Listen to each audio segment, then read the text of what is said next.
like, is this just an excuse to like have a tax write-off vacation to the beach? But it sounds like Pretty much, yeah. you're like, oh, this last year, well, here's all these expenses that I had. Well, I do make jokes that I didn't film quite enough because I was busy having a lot of fun.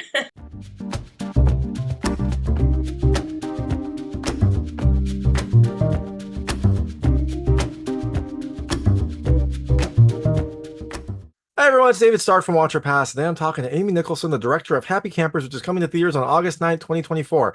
I'm going to talk to her right now. And while you're watching, if you can like and subscribe to this channel, that would be fantastic. I'll smile a lot. Thank you. So, thanks so much for joining me today. I've got Amy Nicholson, the director of Happy Campers, which is coming to theaters on August 9th, 2024, and then to a VOD digital release on September 10th, 2024. It is a film about this, like, lovely like RV beach town and its residents, and kind of the turmoil that happens when it finds out that that this place might close. It has some beautiful cinematography, some very wonderful scenes, and some moving music. I really enjoyed it. So thanks so much for joining me. Oh, thank you so much. Of course. So first question, like how did you find this story? I mean, where did you kind of get this gem? Well, I grew up in Baltimore, Maryland, which, is not too far. That's like Chincoteague Island is one of the beach towns that you go to when you're a kid in Baltimore. And so I grew up going down there. Uh, I probably stumbled into Inlet. I never went to Inlet View as a kid, but I stumbled into it many years ago taking pictures because my dad retired on the Eastern Shore of Maryland. So I went in there and I was taking pictures of these little, crazy tiny houses, and I just fell in love with it. But it wasn't really until years later that I went back and rented a place and then eventually bought a place and moved in. Oh wow, so this was like like a very personal story for you, Yes, the one that very you were telling. personal. Yes, I lived through everything that everybody in the movie lived through. Oh wow. That's crazy. Yeah, because I was wondering like how did you like gain their trust and all that, but I guess that makes sense. If you are one of the locals, then they will, instantly trust you and also probably open up to their store. Although it seemed like this place was, as the documentary showed, like very welcoming to people, very welcoming to people that wanted to be there. So it feels like they would have probably told their story to anyone, but probably is nicer to have someone that they know and trust and have come to like respect. Yeah, I think being in the community, there was we would always say there was like unwritten rules, and if you were in the community, you were accepted no matter what. So I think being in the community was probably a lot better. Yeah, for sure. And I was gonna ask, like, is this just an excuse to like have a tax write-off vacation to the beach? But it sounds like Pretty much, yeah. you're like, oh, this last year, well, here's all these expenses that I had. Well, I do make jokes that I didn't film quite enough because I was busy having a lot of fun. And my husband was with me, and he wasn't very much help because he was one of the avid horseshoers. So he was always off playing horseshoes, so he wasn't really much help. I think that would be like an executive producer role, and he was doing research is what he was Yes, probably he was doing. doing a lot of research. Yeah. Who knows? Like, was there actually a horseshoe? I don't remember if there was actually a horseshoe scene in the film. So, Oh yeah, there was horseshoes. okay, Yes, good. yeah, Okay. and the horseshoe pit was, it was really great because sound is a big part of the film, and I would know to go and film the horseshoe games because you could hear the clink from, across the campground. So, even from far away, you would know, oh, I hear the clink that they must be playing now. So I would run over there with my garden cart full of equipment. Yeah, oh, for sure. And I like glad that you mentioned the sound. The music and the sound are just beautiful. Like this, there is just some just gorgeous scenes where you got this like, lovely music playing. You see kind of the idyllic nature of this place that kind of like is part of nature and kind of transcends some of the, hustle and bustle around you. So, I imagine that that was all an important aspect of the film. Like what was it would you focus on specific sounds, or after the fact did you try to like set it to music? How did you kind of go about crafting these scenes? Yeah, well, John Young, who was editor, and we talked a lot about, we had this kind of hodgepodge of music because it's a little bit of every emotion, right? It's funny, it's serious, it's meaningful, it's kind of everything. And in previous films, we have always found tracks and just used them or licensed them. But in this case, we really felt like we needed to score it.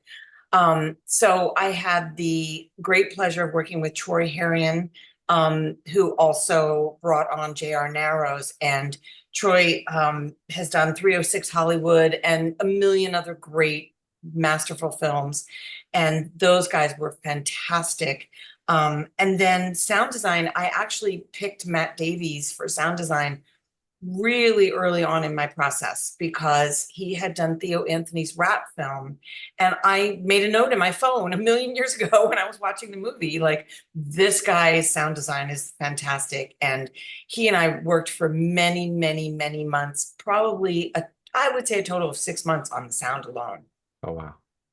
Yeah, I mean, well, and that is one of the more striking aspects of this film. So I guess that makes perfect sense. But yeah, the sound pops out at you because it's so beautiful and so just kind of like you want a vacation there, even though I guess you can't anymore. But you want a vacation there.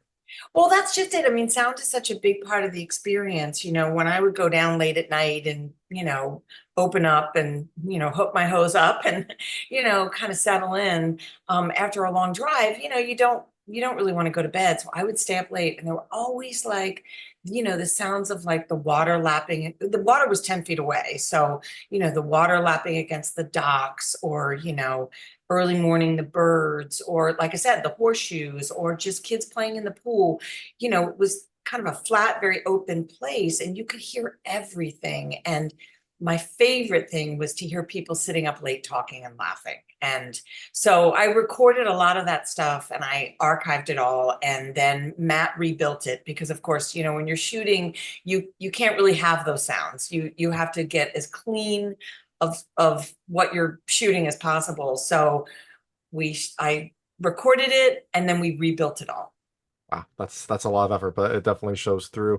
I'm glad that you mentioned the people talking because one of the things that kind of struck me about this movie is like the sense of community here. It feels like that's given the way our world is now, it feels like that's almost something that we've lost. Like this place where, like you said, everyone is welcome, everyone is kind of going around. It feels very like Americana. It feels very neighborly, and that was just something that sadly was like I was like, oh, this is amazing. Like, why don't we have this kind of like a world anymore?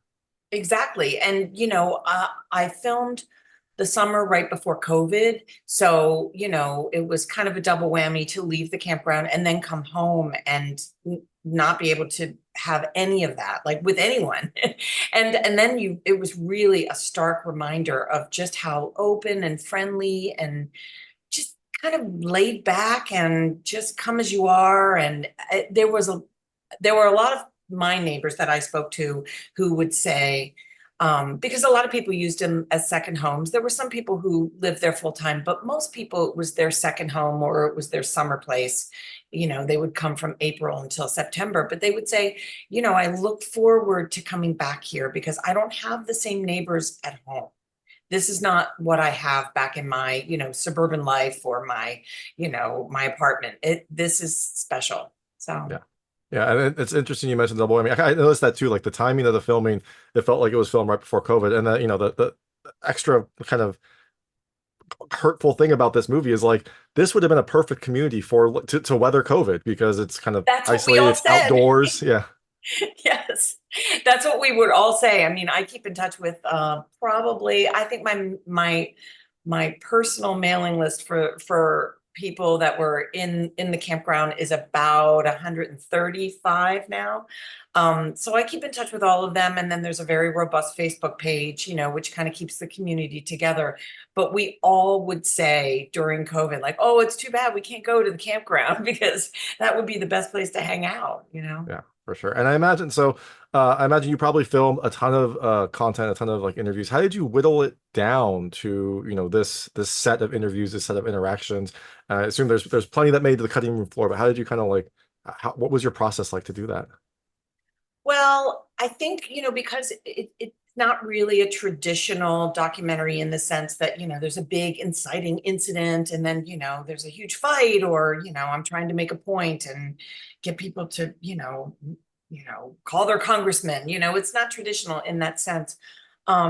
So really, we just wanted to drop people in and just have them live that summer with us, I guess you would say. And John and I talked a lot, and also with Laura Israel, who worked on the film extensively in the beginning, about how would we structure it you need something, you need some kind of structure, otherwise you're just adrift. So we decided that time of day was a really big organizer. And, if we went from sunup to sundown, whether we did it 2 times or 3 times, it ended up to be three, but whether we did it 2 or 3 times, that would really give people a sense of what a day was like. And then just essentially stretching that over a summer. So that really helped us. I mean, we did try some early cuts going from, a campfire at night to coffee in the morning, but it was too jarring. It was too hard for your brain to sort of wrap around there. And also because the pacing was very slow and it was very languid and it was very like, oh, we want to wander over here now. So it made sense to go through time of day. And then there were, the cutting of like the stories and the scenes. And I think John and I moved them around 500 times in order to get the perfect combination. And we look at it now and go, oh, it looks so simple. It makes so much sense. But there were some dark days. Yeah, I imagine it was a very beautiful mind kind of scenario where you had all these things and Yes. connectors and strings and whatnot. So Yeah, at one point we had a Miro board, which is a digital whiteboard, and we had every frame and everything translated, and we printed it out, and it was 8 feet long, oh my and then we God. just stood there staring at it, moving things, and yeah, Just but eventually crying. it kind of clicked. Yeah. Eventually, That's awesome. That sounds like quite a process. Now, one of the more like touching scenes in this movie was someone talking about, I think it was their sister or their niece who had died, and their ashes were spread at the campground. That was touching on many levels because this place is going to close, and also it's a very kind of personal thing. Last question for you. Wh many years in the future, way in the future, when you die, where would you like your ashes to be spread? Would it be at this campground, maybe sneaking around where the developers did, or somewhere else?